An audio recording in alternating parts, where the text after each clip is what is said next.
یہ بتائیے گا کہ انڈیا نے جس طرح جارحیت کی ہے اور خود ہی انڈیا اب بزدلی کا اور مایوسی کا شکار ہے، آئی پی ایل منسوخ کر دیا ہے، رات کے اندھیرے میں انہوں نے حملے کیے اور ڈرون چھوڑے، کیا کہیں گے؟ دیکھیے، میں ان کی میڈیا کو یہ کہوں گی کہ یہ صرف فیک میڈیا نہیں ہے، یہ فحش میڈیا ہے اور یہ ہندوتوا کی میڈیا ہے۔ ہندوتوا آئیڈیالوجی وہ ہے جو تفرقے کی آئیڈیالوجی ہے، جیسے ہم ادھر بھی پاکستان میں بھی ایسا تفرقہ کے بیج بوئے ہیں، فورن پاورز نے ایسے بیج بوئے ہیں، جہاد کے نام پہ ہم میں تفرقہ ڈالا ہے، وہاں پر یہ تفرقہ چل رہا ہے۔ اور میں بھارت اور انڈیا کے لوگوں کو یہ کہنا چاہ رہی ہوں کہ ہندوتوا کو ہمیں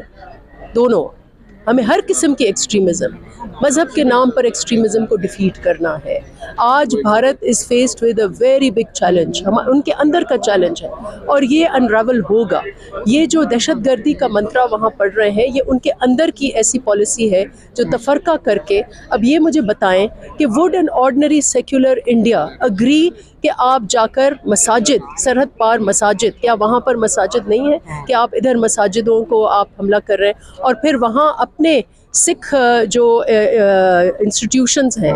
جو وہ گردوارے ہیں، ان پر اپنے ڈرونز اٹیک، جھوٹ موٹ بول کر اپنے لوگوں کے اوپر ڈرونز اٹیک کر رہے ہیں، جموں میں خود اپنے اٹیک کر رہے ہیں۔ تو یہ اپنے جو دو اہم صوبے ہیں ان کے اوپر یہ خود اپنی جنگیں کر رہے ہیں، جسٹ کہ پاکستان کو یہ فالس فلیگ کر کے ہمارا بدنام کریں۔ سو یہ فحش میڈیا ہے، یہ فحاشی جو ہے انڈین سٹیزنز کے خلاف ہے، and the Indian citizens should rise up